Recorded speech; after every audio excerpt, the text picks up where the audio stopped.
Anak memiliki kepribadian yang berbeda-beda antara satu anak dengan yang lain, sehingga tidak mungkin untuk orang tua mengikuti tes dan cara yang sama untuk mendidik anak-anaknya.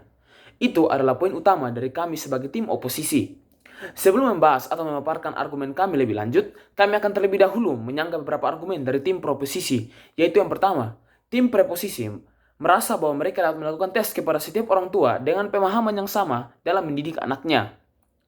Namun, mereka tidak melihat dari sisi orang tua yang pastinya telah mempersiapkan diri terlebih dahulu sebelum memiliki anak. Mereka pasti telah memiliki pengalaman terlebih dahulu karena pernah menjadi seorang anak dari sisi baik dan buruknya. Dari situ, kita bisa meyakini bahwa setiap orang tua kepada anaknya pasti memiliki cara yang baik dalam mendidiknya melalui pengalaman yang telah ia dapatkan saat masih kecil dulu.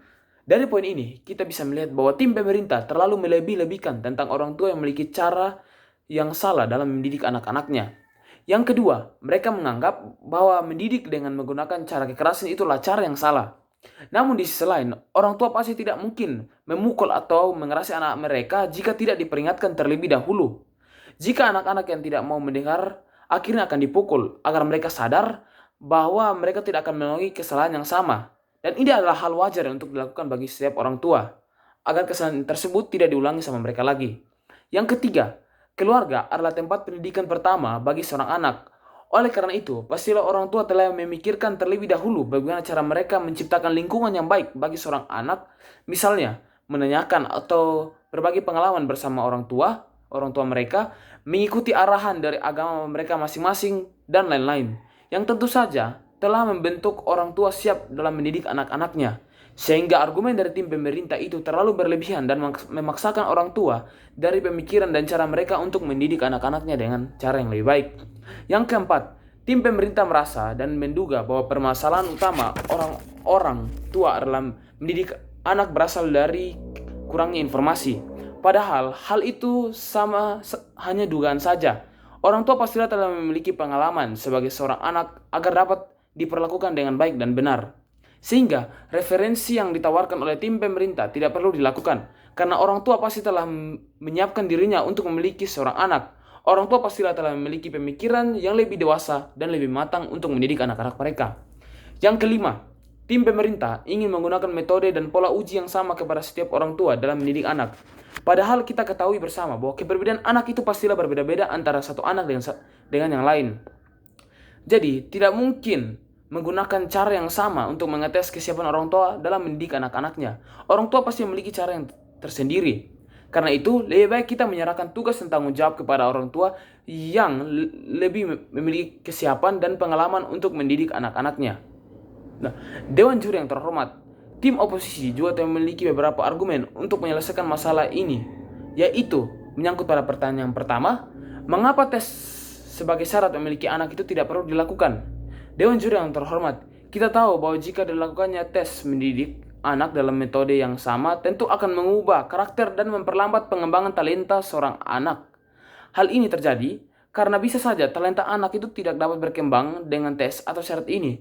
Namun karena desakan dari orang tua, maka anak tidak mempunyai pilihan lain untuk melakukan hal yang mungkin mereka tidak suka lakukan dan tidak sesuai dengan minat mereka. Selain itu, karakter anak pun terpaksa harus berubah, mengikuti syarat yang telah ditetapkan oleh pemerintah dalam mendidik seorang anak. Sehingga mereka yang awalnya memiliki jiwa bebas dan rasa ingin tahu yang tinggi, harus tunduk pada syarat pemerintah dan mungkin saja bersifat kaku dan tidak bebas. Yang kedua, mengapa dengan diperlakukannya tes ini dapat menurunkan kreativitas dan produktivitas anak? Hal ini karena proporsi peraturan atau tes yang ditetapkan kepada orang tua itu sama, sehingga pola ajar mereka pun sama. Sehingga anak-anak yang memiliki bakat seperti di bidang tinju misalnya, karena orang tua memiliki tes yang tidak boleh mengajarkan kekerasan, mereka pun melarang anak mereka untuk melanjutkan dan mengembangkan potensi anak tersebut. Padahal bisa saja itu merupakan salah satu potensi yang dapat membuat mereka sukses ke depannya. Nah, yang ketiga, apa solusi yang bisa dilakukan atau ditetapkan untuk mengganti peraturan tes tersebut? Dewan Juri yang terhormat, kita harus memberikan kepercayaan penuh kepada orang tua dalam mendidik anak-anaknya. Hal ini karena orang tua merupakan seseorang yang berpengalaman menjadi seorang anak sehingga bisa memilih cara yang baik untuk mendidik anak-anaknya. Orang tua juga merupakan seorang yang paling tepat dengan anak-anaknya sehingga dapat mengetahui kelebihan dan kelemahan yang dimiliki anak agar dapat dikembangkan atau dihilangkan tanpa perlu mengikuti tes. Dalam hal ini, pemberian kasih sayang pun orang tua lebih tahu cara memberinya kepada anaknya agar dapat menjadi anak yang tangguh dan tidak cengeng. Karena tidak mungkin seorang anak laki-laki diberikan kasih sayang seperti anak perempuan. Pasti mereka telah memiliki proporsi kasih sayang yang diberikan orang tua tanpa perlu mengindahkan hasil tes dan syarat dari tim pemerintah. Oleh karena itu, kami percaya bahwa Dewan Juri dapat memilih kami, karena argumen yang telah kami paparkan berdasarkan fakta dan wawasan serta pengalaman yang ada. Oleh karena itu, kami bangga sebagai tim yang berada di tim oposisi.